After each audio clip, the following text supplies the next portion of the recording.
இந்த கதையை கேட்டாலே செய்த பாவங்கள் நீங்கி புண்ணியம் கிடைக்கும்னு சென்ற பதிவுல கருட புராண கதைய 12 சிரவணர்களோட கதையை பதிவேற்றம் செய்திருந்தேன். அதுக்கு நல்ல வரவேற்பு இருந்தது. மேலும் பலர் 12 சிரவணர்களை பற்றி விளக்கமா சொல்லுங்க, அவங்களை எப்படி வழிபடணும், அவங்களுக்கு எங்க கோயில்கள் இருக்கு அப்படின்னு தொடர்ந்து பல கேள்விகள் கேட்டிருந்தீங்க.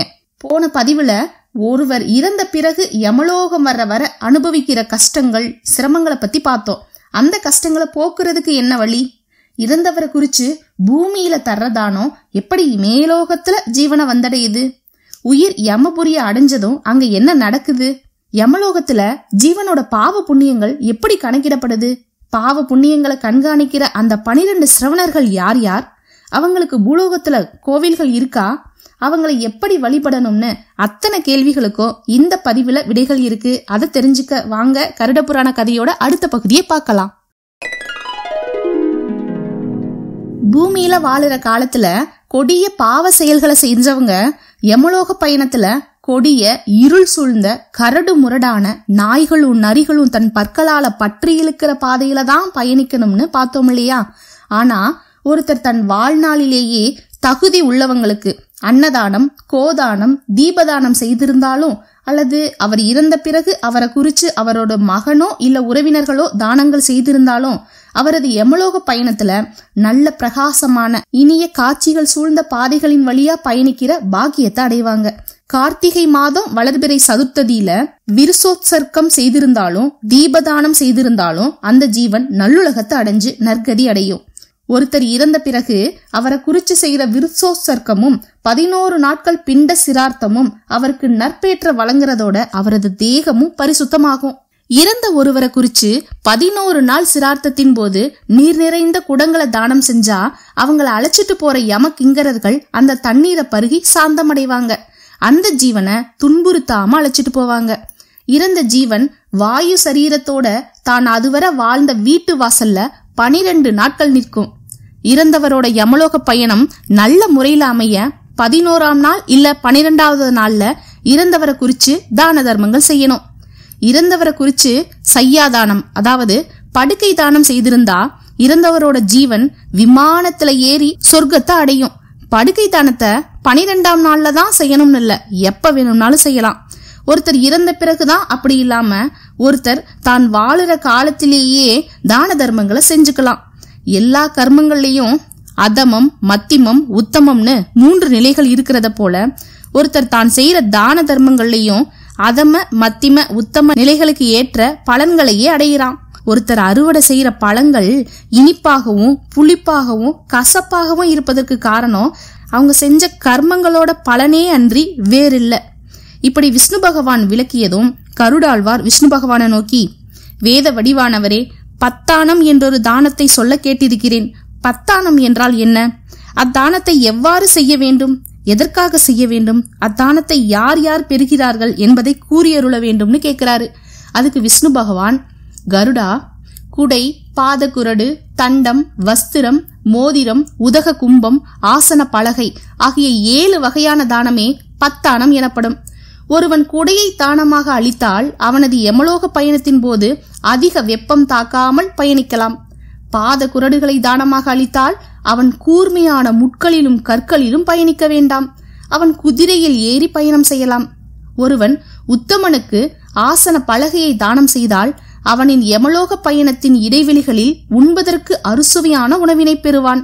நீர் நிறைந்த கும்பத்தை தானம் செய்தால் காற்றும் நீரும் இல்லாத வெப்பம் நிறைந்த பாதையில் பயணிக்கும் போதும் அவன் தாகத்தை தணிப்பதற்கான நீரினை பெறுவான்.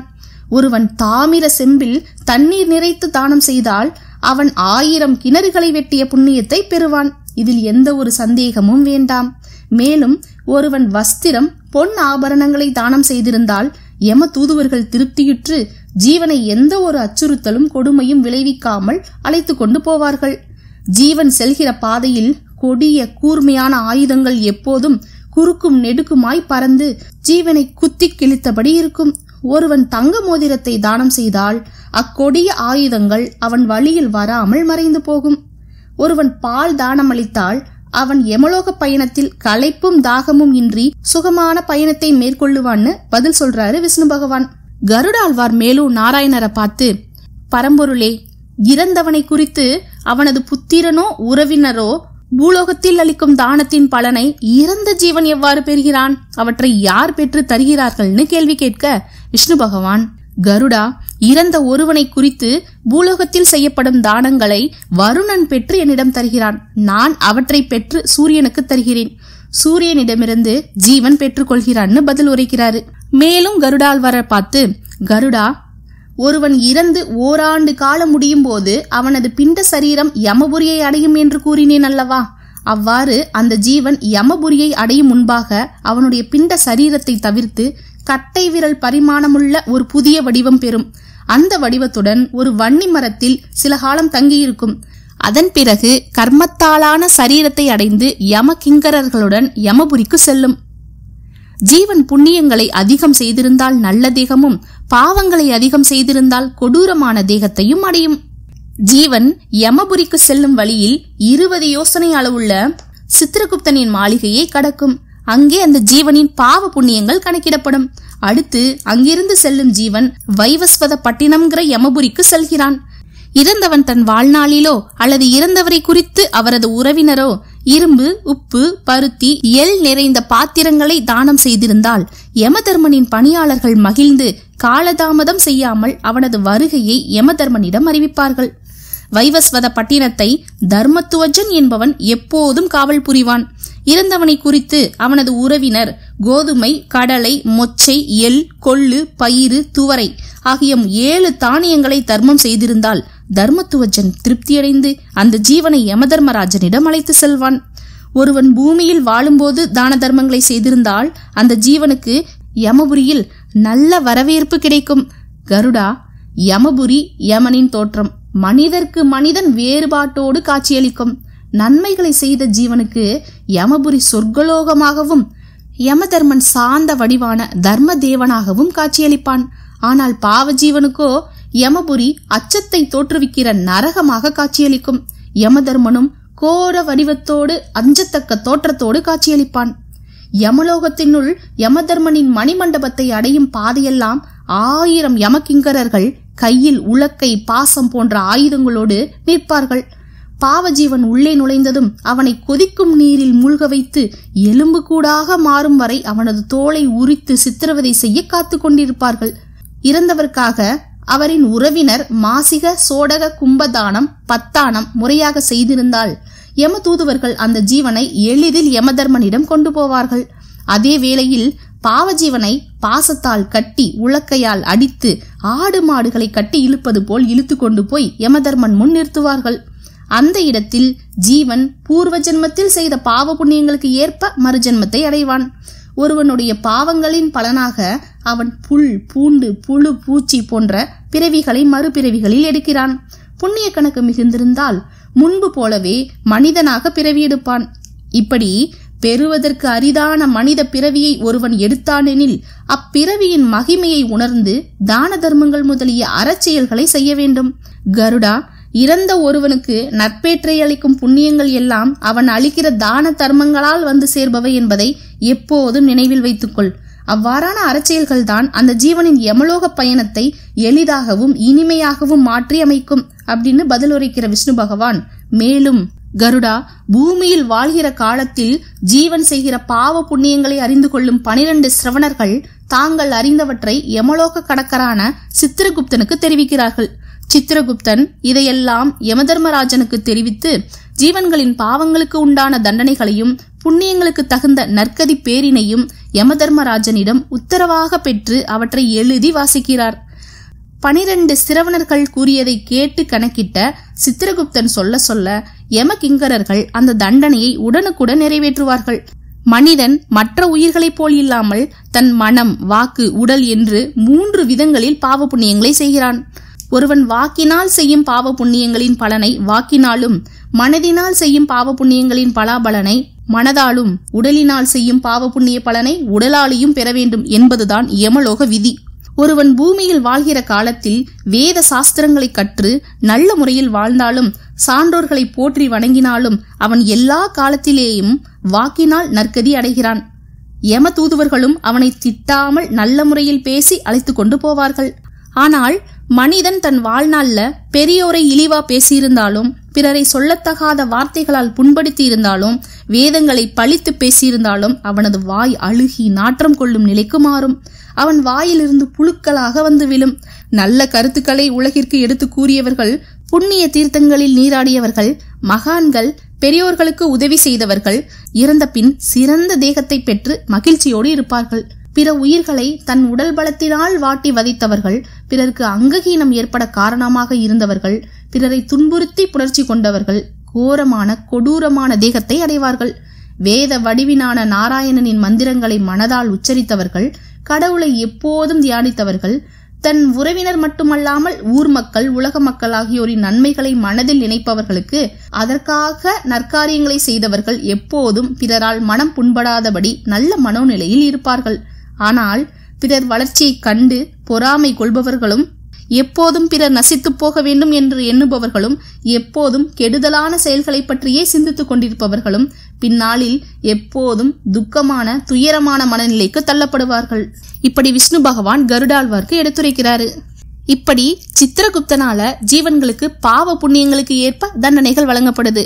பூமியில செய்யற பாவ புண்ணியங்களை தங்களோட மனக்கண்களால மனிதர்கள் உடன் இருப்பதை போலவே உணர்ந்து அதை சித்திரகுப்தனுக்கு தெரிவிக்கிற 12 சிரவணர்களை வணங்கி வந்தா, ஜீவன் யமபுரிய வந்ததும் அவங்களோட பாவங்களை புறக்கணித்து புண்ணியங்களை மட்டுமே கணக்குல எடுத்துப்பாங்க. 12 சிரவணர்களை வணங்கி வந்தா பாவம் செய்வதற்கு அவங்களோட மனமே இடம் தராது அப்படின்னு சென்ற பதிவுல பார்த்தோம்.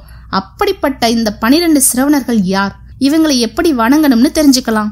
அந்த 12 சிரவணர்கள் பிரம்மதேவரால யமதர்ம ராஜனுக்கு பாவ புண்ணியங்களை கணக்கிட உதவி செய்யவே தர்பை புல்லுல இருந்து உருவானவங்க. அந்த வரலாற்றை போன பதிவுல தெரிஞ்சுக்கிட்டோம். யமதர்மராஜன் சபையில இருக்கிற 12 சிரவணர்கள்ல முதல்ல இருக்கிறவரு தர்மாதிபன், அடுத்து தனத்யசன், அடுத்து தர்மராஜன், தனஞ்சயன், தர்மகுப்தன், தர்மஜீவன், தர்மக்ஞன், தர்மநந்தனன், நீதிமார்கன், அர்த்தபாதன், சத்யவான், ஞானலோசன். இந்த 12 சிரவணர்களுக்கு தனியா கோயில்கள் இல்ல. ஆனா திருக்கீழ்வேலூர் அச்சியலிங்க பெருமான் கோவில்ல கருவறைக்கு எதிரில் உள்ள மண்டபத்துல இந்த 12 சிரவணர்களும் 12 தூண்களா விளங்குறாங்க. இந்த திருக்கீழ்வேலூர்ல இருந்து 2 கிலோமீட்டர் தொலைவில் இருக்கிற பஞ்ச கிருஷ்ண ஸ்தலங்கள்ல ஒன்னான திருக்கண்ணங்குடி கோயிலுக்கு நீர் போகுது. அந்த ஊர்ல இருக்கிற கிணறுகளுல தண்ணீரே இல்ல. கீழ்வேலூர்ல இருந்து போகிற நீர் தான் திருக்கண்ணங்குடியில உள்ள கோயிலுக்கு சிரவண புஷ்கரணிங்கிற கோவில் தீர்த்தமாவே இருக்கு. இந்த திருத்தலங்கள்ல உள்ள இறைவனை வேண்டினா பாவங்கள் விலகுங்கிறது ஐதீகம். இந்த 12 சிரவணர்கள் ஒண்ணு சேர்ந்து சிரவண நட்சத்திரமா இருக்கிறாங்க. சிரவணம்ங்கிற வடமொழி சொல் தமிழ்ல திருவோணம்னு அழைக்கப்படுது. திருமாலோட தசாவதாரங்களுக்கும் முந்தைய ஸ்ரீ ஹயக்ரீவரோட நட்சத்திரம் திருவோணம். வாமன அவதாரமும் சிரவண தினம், அதாவது திருவோண நட்சத்திரத்துல தான் நடந்தது. திருப்பதி ஸ்ரீனிவாசரோட நட்சத்திரமும் சிரவண நட்சத்திரமே. ஆவணி மாதம் திருவோணத்துல பௌர்ணமி வர்றதால அத சிரவண மாதம்னு சொல்றாங்க. சிரவண நட்சத்திரம் மகாவிஷ்ணுவுக்கு உகந்த நட்சத்திரம். இந்த நட்சத்திரத்தின் அதிதேவத மகாவிஷ்ணு. ஏகாதசிக்கு மறுநாளான துவாதசி அன்னைக்கு சிரவண நட்சத்திரம் வந்தா அத சிரவண துவாதசின்னு சொல்வாங்க. இந்த சிரவண துவாதசியில உபவாசம் இருந்து மகாவிஷ்ணுவை பூஜித்தா பாவங்கள் நீங்கி புண்ணியத்தை அடையலாம்னு புராணங்கள் சொல்லுது. சிரவண துவாதசியோட புதன்கிழமையும் கூடினா மிகவும் சிறப்புன்னு பவிஷ்யோத்திர புராணம் சொல்லுது. இந்த சிரவண விரதம், அதாவது திருவோண விரதத்தை பத்தி அகத்தியரும் தன்னோட பல பாடல்கள்ல சொல்லியிருக்கிறாரு. சிரவண துவாதசி அன்னைக்கு உபவாசம் இருந்து மகாவிஷ்ணுவை வழிபடணும். விரத முடிவுல உப்பில்லா உணவை உண்டு கடவுளுக்கும் உப்பில்லா உணவை படைக்கணும். தமிழ்நாட்டுல இந்த தினத்தை விரத தினமா அனுஷ்டிக்கிறாங்க. கேரளாவுல ஓணம் பண்டிகையா கொண்டாடுறாங்க. எந்தெந்த ஸ்தலங்கள்ல ஸ்ரீனிவாச பெருமான் பிரதான பெருமாளா இருக்கிறாரோ அந்த திருத்தலங்கள்ல எல்லாமே திருவோண திருநாள் ரொம்ப விசேஷமா கொண்டாடப்படுறாங்க. அங்க சிரவண தீபம் ஏற்றப்பட்டு வழிபடுறாங்க. இப்படி சிரவண துவாதசி விரதம் இருந்து சிரவணர்களையும் மகாவிஷ்ணுவையும் வழிபட்டா பாவங்கள் விலகி புண்ணியங்கள் கிடைக்கும்னு கருட புராணம் சொல்லுது. இந்த பதிவின் மூலமா உங்க கேள்விகள் அனைத்துக்கும் விட கிடைச்சிருக்கும்னு நம்புறேன். மேலும் பல கருட புராண கதைகளை தெரிஞ்சுக்க கதைத்துறல் சேனலுடன் இணைஞ்சிருங்க. நன்றி.